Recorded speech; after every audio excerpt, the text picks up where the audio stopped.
What's up, guys? How's everybody doing? Let me go to the actual YouTube page of this thing. I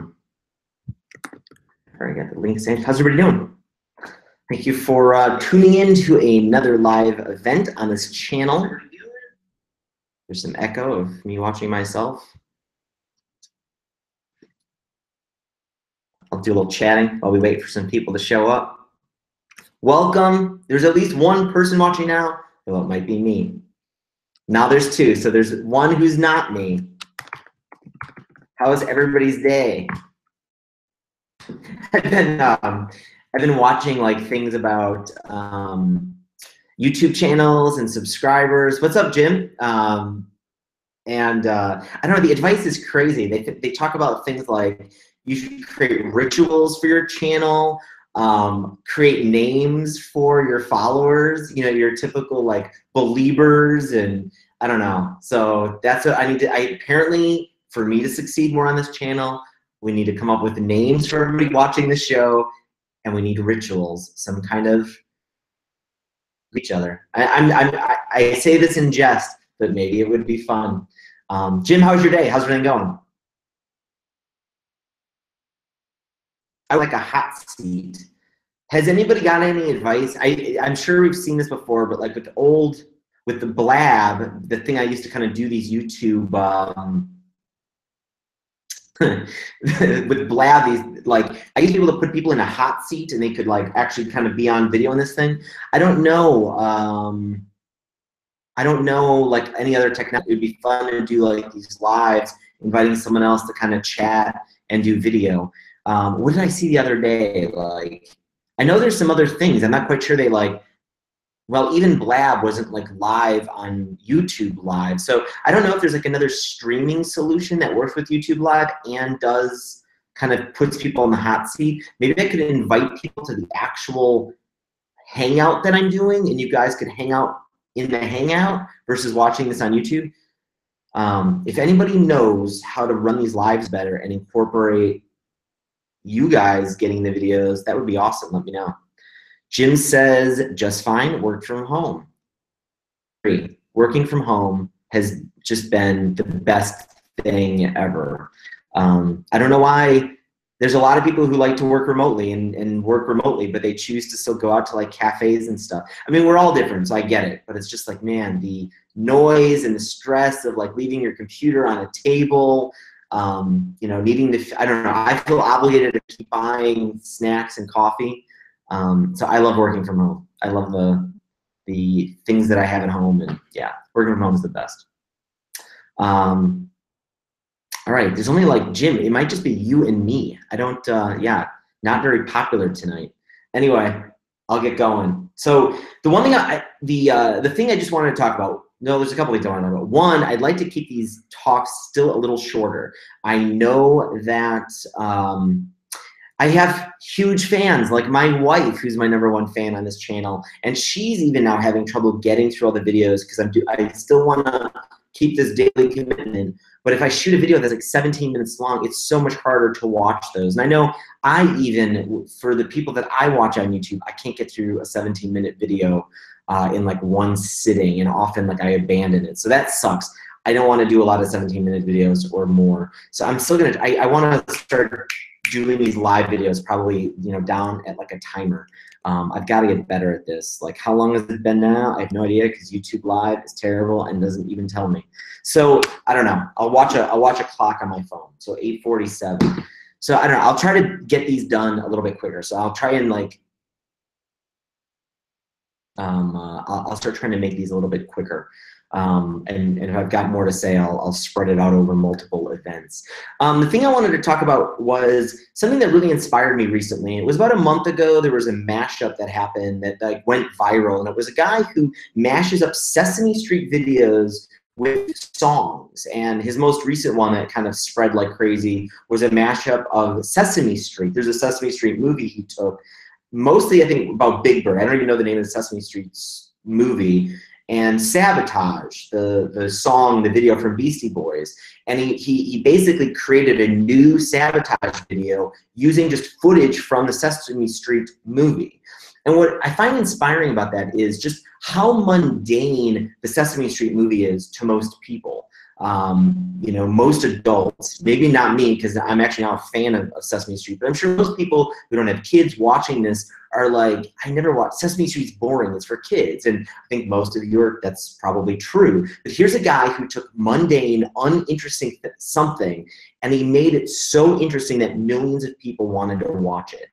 And it wasn't easy. I mean, this stuff takes talent. But what was so inspiring was the fact that he could just reach out and get something that he didn't create, you know, a great song and a movie about Sesame Street, and turn them into something so interesting.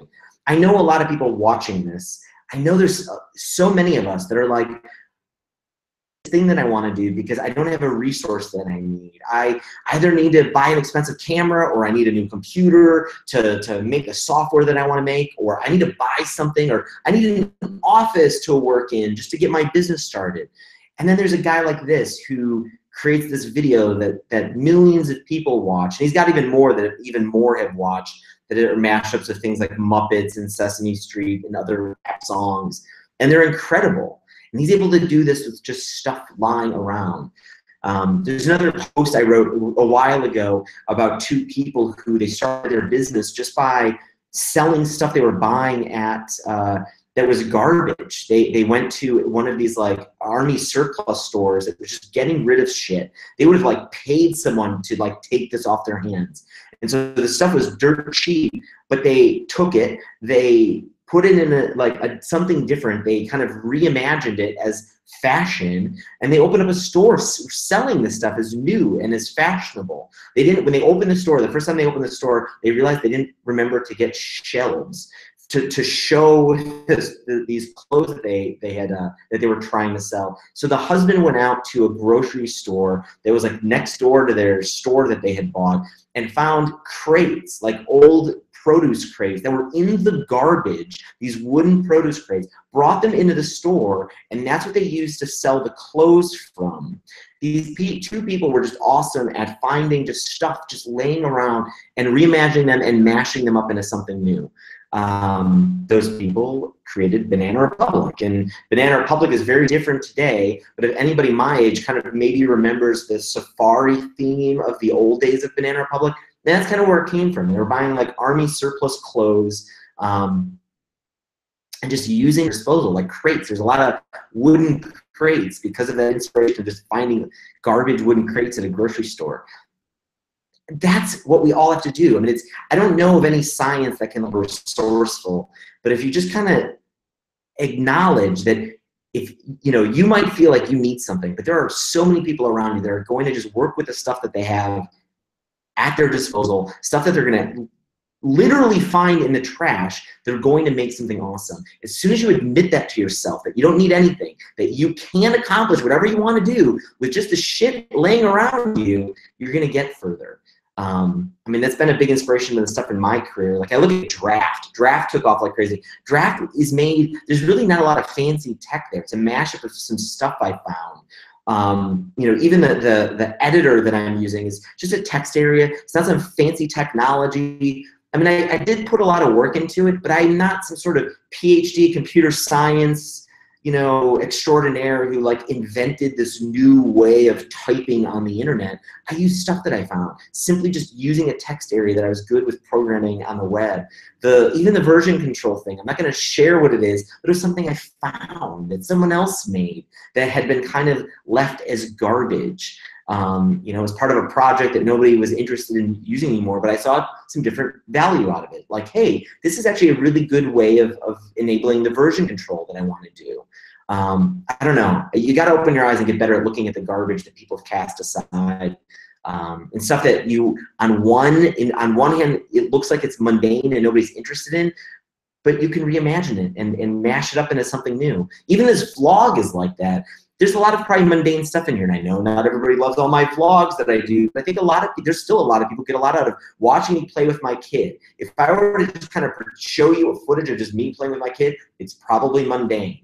But there's usually lessons I can reimagine from those play sessions and hopefully turn them into something that's a little bit more interesting and thought-provoking for people watching this. So I don't know. That's that's my rant for today. What's up, Boat fam? Thanks for tuning in, dude. What else we got? We got Jim talking about love being in the office for the social contact. Me too. Like when we have meetups, when everybody gets like together, I love it. Work from home is just kind of showing me how much I love still like that personal interaction between employees when we like have human contact. Ben says, hey, great stream yesterday. I'm in a similar situation. That's awesome. I'm glad you got I'm glad you got something onto that. If I can give any other help, you know, please ask questions, send me emails. I'm happy to answer any other questions you have. Or Vote fam, did the kid get the spidget dinner? Spidget dinner. So yeah, I don't know. Spidget finner, right? My kid's talking about getting a spidget finner now. She saw a fidget spinner. One of her friends at the school. She sees them now at the store. She wants one. Now she's at home talking about spidget finners. I don't know. I think I need to create a brand of fidget spinners called spidget finners, and they're gonna take off like the next Banana Republic. All right. Thank you everybody for watching this.